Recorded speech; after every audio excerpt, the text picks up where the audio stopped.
Pero en estos temas, ya que vengo de la informática, soy ingeniero informático, soy de Venezuela, soy doblemente extranjero, y vengo a hablarles de un proyecto llamado Helium, que es mi tesis final de máster. Estoy haciendo un máster aquí en la Politécnica de Artes Visuales y Multimedia, y un poco lo que he estado trabajando estos dos últimos años acá, han sido un poco integrar lo que es arte, lo que es internet, lo que es espacio público, y esos son los dos temas fundamentales que he tratado de tocar. Son intervenciones en el espacio público y en las dinámicas sociales, y lo otro es la influencia de la tecnología y la sociedad de la información en cómo estamos viviendo, cómo nos afecta la cibercultura a estas dinámicas sociales. Por ejemplo, la primera imagen es un proyecto que se llama Caleco Música, que es intervenir una acera con mucho tráfico en cualquier parte de la ciudad, dibujar o trazar allí un pentagrama, y usando visión por computadora y un algoritmo especial, transformar los sonidos de los recorridos de las personas en música. Es decir, cada posición de la persona es una nota musical en ese pentagrama. Entonces, a medida que las personas avanzan juntas, separadas, se genera un juego o no. Hay gente que interrumpe su caminata para jugar, hay gente que no. Entonces, un poco una exploración de cómo vemos esos espacios como simplemente un pasaje, una rutina, o si podemos convertirlos en algo interactivo. El segundo proyecto se llama Alma.jp y era básicamente una caja que hacía como una especie de sonido, estaba como grafiteada de una manera especial, y cuando tú lo abres, la cámara te toma una foto sin tú saberlo y la sube a internet y comparte la hora, el lugar exacto donde fue tomada, un poco violando tu privacidad, un poco como criticando esa sociedad del gran hermano en la que vivimos, ¿no? El tuitómetro electoral se conectaba a Twitter en la época de las elecciones en Venezuela, y un poco cada vez que alguien mencionaba algo referente a uno de los dos candidatos, este era un juego hecho en Arduino, donde cada uno de los rostros se iba levantando hasta que en cada ronda alguno ganaba. Había una pequeña fanfarria y bajaban los dos y volvía a comenzar un juego que estaba todo el tiempo allí. Y finalmente Ugarte Flota, que es una colaboración con los amigos de Carpe Día para un festival llamado Play Day que se hace en Bilbao. Era un juego gigante de la flota donde picábamos el tablero en dos partes. Un tablero lo dejábamos en Bilbao y el otro lo hacíamos aquí en Valencia, y habían dos ciudades cuyas comunidades, cuyos distintos barrios jugaban el uno contra otro en esta especie de intervención lúdica de espacios un poco olvidados o espacios quizás ociosos en ambos barrios. Y un poco con este tema de las dinámicas sociales y relacionado con el tema de lo que es estos conceptos nuevos que se nos están vendiendo, como Smart City, que es una ciudad inteligente, o que es una ciudad exitosa, cuál es una ciudad en la que nos sentimos felices, que son conceptos que muchas veces son mercadeados, no son comunicados o no son discutidos, sino mercadeados por instituciones, por empresas, por organismos públicos, donde se nos vende, por ejemplo, que una ciudad inteligente es aquella donde los autobuses nos dicen a qué hora llegan y donde desde el móvil podemos ver dónde están las bicis, o que una ciudad feliz es aquella donde hay muchos turistas o hay un McDonald's cada cierto tiempo. Entonces, es como un concepto de que todos pensemos igual con respecto a lo que es una ciudad inteligente, o una ciudad feliz, una ciudad exitosa, o una ciudad turística. Pero, ¿qué pasa? No solo pasa a escalas urbanas, a escalas de ciudad, pasa también a escalas comunitarias. Yo recuerdo muy bien que me tocó en Venezuela ser parte de lo que aquí sería una junta de vecinos, allá es una junta de condominio, del edificio de la finca donde yo vivía. Y ocurría que en las reuniones todos pensábamos igual, pero en los pasillos, cuando la gente se separaba en pequeños grupos, tríos, parejas, pensábamos distinto, en el rumor de pasillo. O sea, en las reuniones todos estábamos de acuerdo, por ejemplo, en que no podía haber ruido a cierta hora, o en la manera como se debía colgar o no la ropa, o dónde debía salir el desagüe del aire acondicionado, pero no se decían las cosas que se decían en los pasillos, de que yo pienso que tal vecino, la manera como él hace tal cosa no me parece, o yo creo que, vamos, lo de las fiestas, si es a ciertos días feriados, o sea, la gente en las reuniones trataba de pensar todos igual para nadie discordar. Y un poco yo creo que el concepto de ciudad sensible es eso, es que pensemos distinto, pero que seamos capaces de hacer un diálogo al respecto y conciliar esas diferencias para tejer una ciudad que a todos nos sirva, nos haga felices.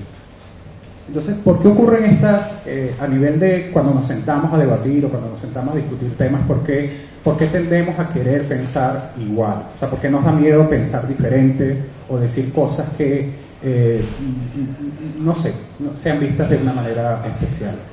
Hay varios factores que hacen que en estos espacios de debate que quisiéramos pensar igual o nos da miedo pensar distinto. Y son los tabúes, las preconcepciones, los clichés. O sea que a lo mejor hay una preconcepción, por ejemplo, en nuestras reuniones de vecinos, pasaba que había gente que pensaba que alguna de las conductas que tenía uno de los vecinos, que era extranjero, alguna de sus costumbres, les resultaba molestas. Pero nunca lo decía en la reunión, para no ser tachado de racista, ¿no?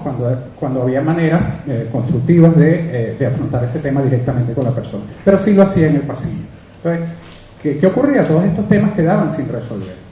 Quedaban sin resolver y se convertían en rencores, en chismes, en rumores. Y un poco en mis investigaciones con respecto a lo que yo quisiera que fuera mi proyecto de tesis, abordando el tema del juego, que es, digamos, el área en el que me estoy especializando, doy con un concepto que me gustó muchísimo, y es un concepto que un filósofo llamado Huizinga hace muchísimo tiempo definió cuando se atrevió a escribir sobre juego de una manera un poco más seria. Fue una de las primeras personas que dice, bueno, el juego no es solo es algo que hacen los niños, o es algo cuando queremos perder tiempo, sino vamos a sentarnos a estudiar el juego. Y uno de los conceptos con el que él da en su libro Homo Ludens es el del círculo mágico.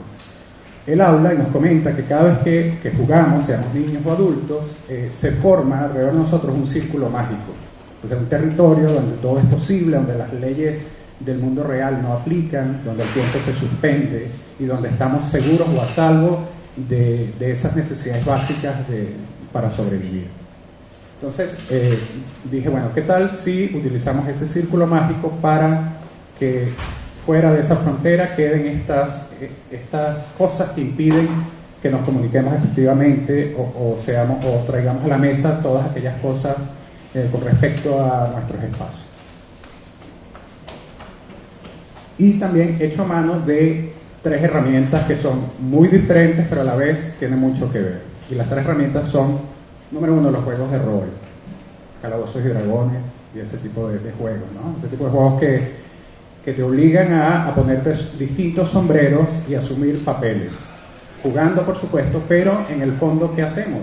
Nos deshacemos, le bajamos un poco el volumen a nuestra personalidad, a la manera como somos. Soy ingeniero informático, venezolano, adulto, sexo masculino, que vivo en tal lugar o pienso ciertas cosas, y puedo ponerme en el rol de incluso otro género. Soy una chica, soy de esta raza, vengo de tal, me puedo poner en los zapatos de una persona que no existe, pero que me permite explorar otros puntos de vista. El teatro de los oprimidos, que es un poco un concepto que introdujo Augusto Boal, un brasileño del mundo del teatro, por el cual revolucionó este campo a finales de los 70.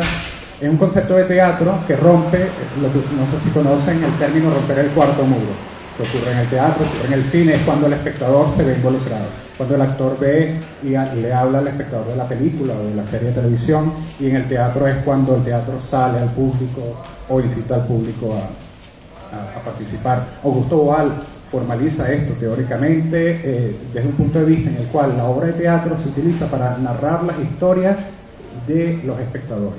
Es decir, es un campo donde les permite al espectador participar y construir su historia. Claro, está muy centrado en lo que es la opresión, políticamente comunidades que tienen han sido víctimas de la opresión. Entonces les permite a ellos contar sus casos de opresión y participar, y a la vez que construyen la historia también construyen las soluciones. Y el tercer bloque de este proyecto viene del género de los falsos documentales, o se llaman también mockumentales o mockumentaries, que son estos documentales que, parodiando el mismo género, a través de una historia que es ficticia, nos hacen reflexionar sobre lo que sí es verdad, sobre las metáforas que esta historia tiene en la realidad, de una manera ligera pero que te sorprende. Es como un caballo de Troya, donde pensamos y nos estamos riendo de un concepto que sabemos que es falso, pero terminamos reflexionando sobre temas de nuestra realidad.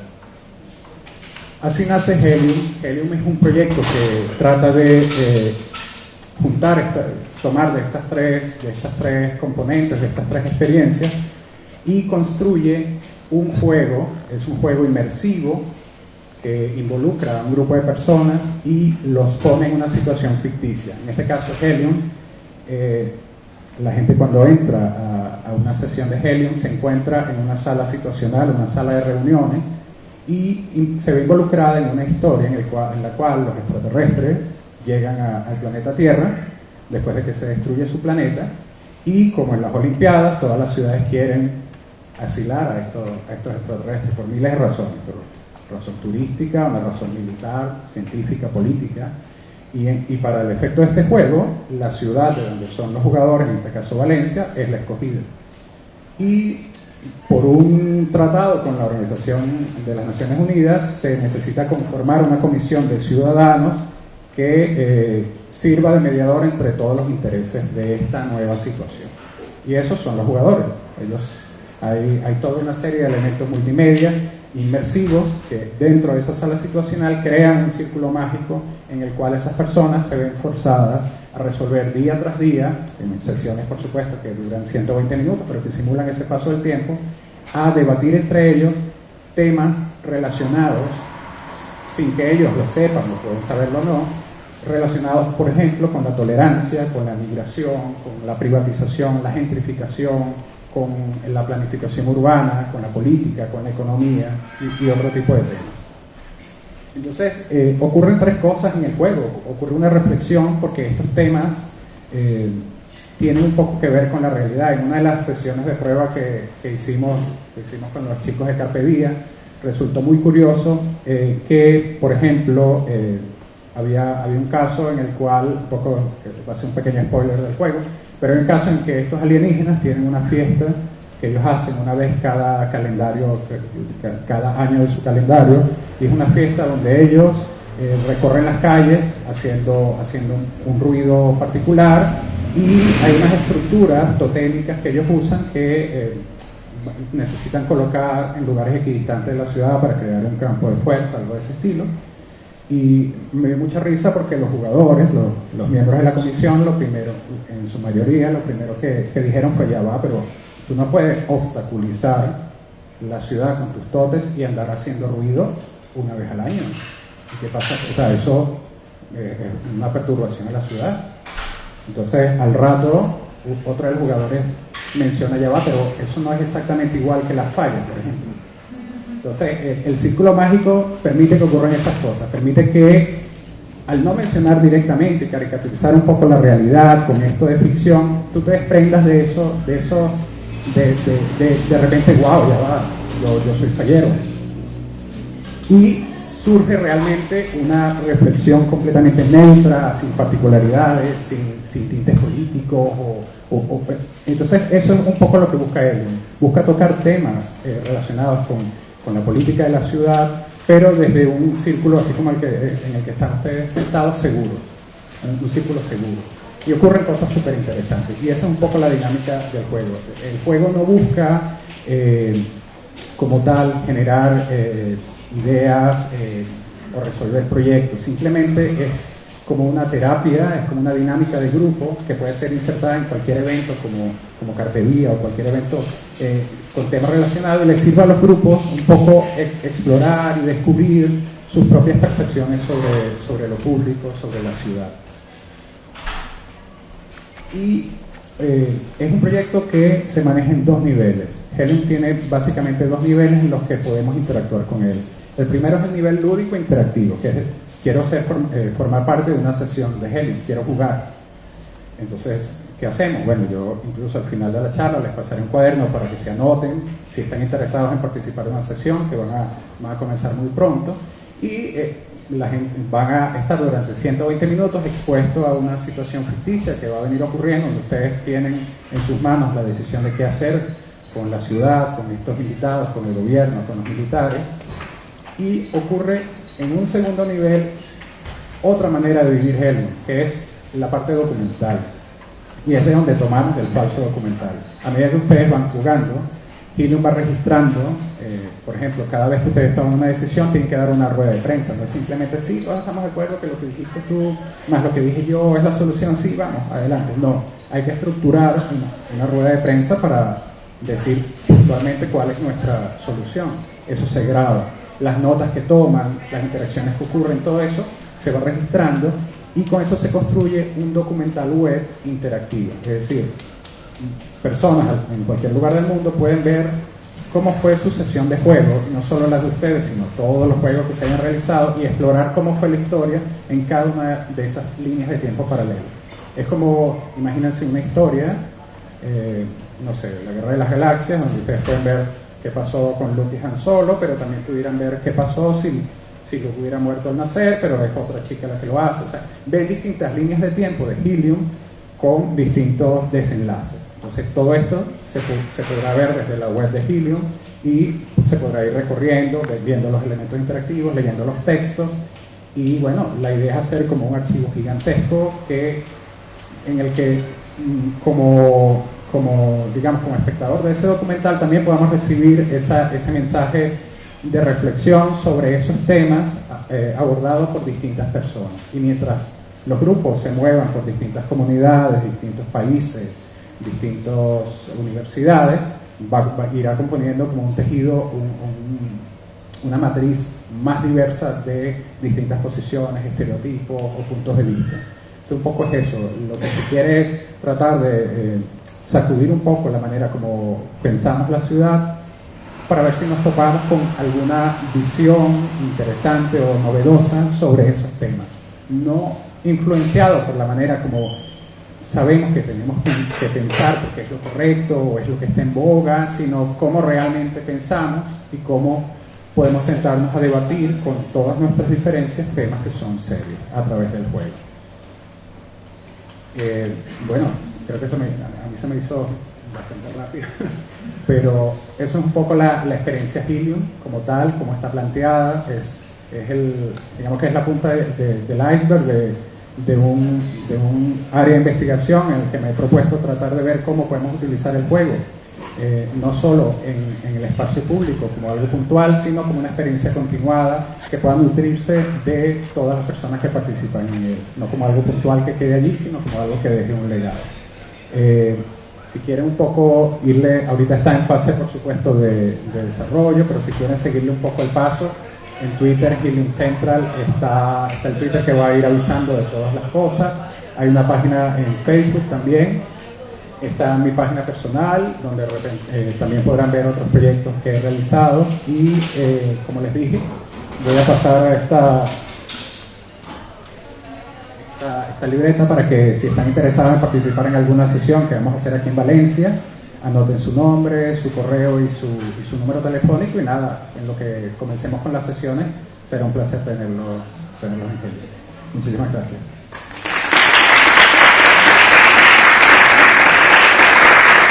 Bien.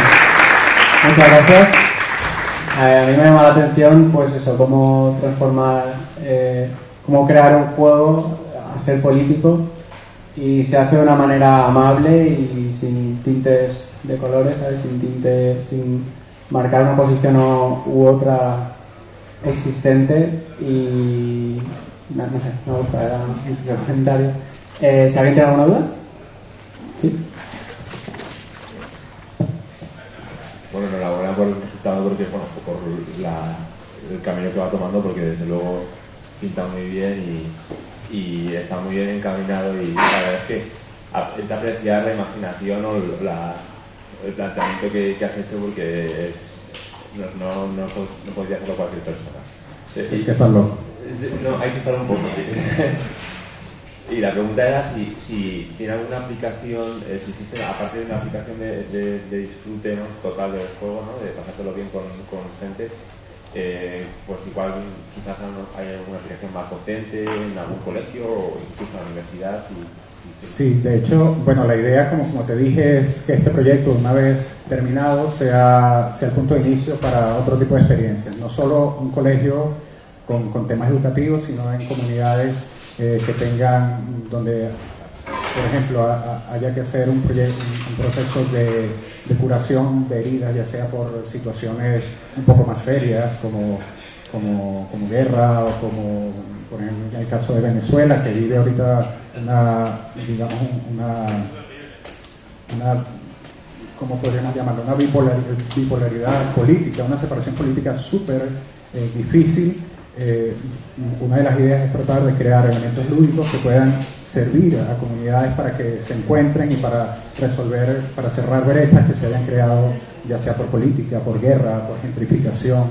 Entonces, por supuesto que tiene una aplicación. El juego, hay muchísimos proyectos que utilizan lo lúdico para afrontar ese tipo de conflictos, ese tipo de problemas, incluso a nivel personal, a nivel de salud mental o a nivel de salud, como el tema de la gamificación. Pero sí, por supuesto que sí, esa es una de las ideas, tratar de luego convertir esta experiencia en algo de ese estilo educativo. ¿Alguna pregunta más?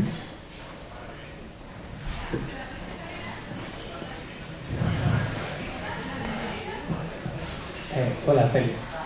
En primer lugar, enhorabuena por el proyecto y por plantear el juego como una forma de trabajo que yo creo que es muy necesaria. Y te quería preguntar si habías pensado en generar algún tipo de perfiles genéricos. ¿Sí? Perfiles asociados, es decir, eso que has dicho del fallero, ¿no? Es que me parece muy interesante que se recoja no la persona que es, sino un poco ese perfil para quitarnos ciertos prejuicios. Me gustaría saber qué opinarían en un caso similar de juego los técnicos municipales sobre el caso del Cabañal, por ejemplo. ¿Sabes? A ver qué pasa, ¿no? Sí, sí. Entonces, si lo has pensado. Bueno, lo que pasa es que hay un tema aquí que es el de confidencialidad, ¿no? Un poco qué pasa siempre, por supuesto, ese círculo mágico. Uno de los temas éticos es que para que tú te sientas seguro en el círculo mágico, tienes que estar seguro de que allí puedes hablar o jugar o representar un rol sin miedo a ser juzgado desde fuera. Entonces, un poco lo que queremos hacer es, para este primer proyecto por lo menos, un poco proteger a la identidad de las personas. Es decir, yo no quiero luego que la gente navegando vea que yo, por ejemplo, en un momento dije que había que encerrar a los alienígenas en el lugar donde viven por un mes mientras resolvemos un conflicto. Porque vamos, o sea, yo lo dije jugando, eran los alienígenas y tal, porque se me va a ver como que estoy formando un gueto allí cerrado, como los de Varsovia, imagínate toda mi identidad. Entonces, ese tipo de cosas, para que el juego se desarrolle, exige una confidencialidad en ese aspecto, ¿no? O sea, si bien es claro que las decisiones grupales se van a manifestar y que las notas se van a compartir, no queremos asociar a un perfil específico ciertas posiciones, un poco para proteger esa libertad de que surja lo que surja y en grupo lo debatiremos, lo resolveremos y ese tipo de cosas. Aunque sí sería interesante a nivel de investigación, ¿no? Tratar de mantener esos datos estadísticos, y de hecho ocurrirá, ¿no? Porque todas las personas que vengan, en el fondo, se les puede pedir cierta información, no para divulgarlo, sino para manejar a nivel de estadística, que sí sería súper interesante y bueno, lo tomaré en cuenta, es una buena idea. ¿Alguna pregunta más? A mí me encantaría ver esto metido a lo mejor en un programa, me imagino yo, de educación obligatoria, porque yo pienso a lo mejor en la gente que sale con 16 años a lo mejor y dentro de 2 años pues vota o toma como una participación política que luego afecta sobre los elementos públicos, y cómo cómo esto podría tener una aplicación o meterse dentro a lo mejor de un plan educativo de una manera muy lúdica y muy instructiva y muy fresca. Y hacer de la política algo que puede ser algo como un poco áspero, hacerlo algo más amable, más divertido. Un aplauso.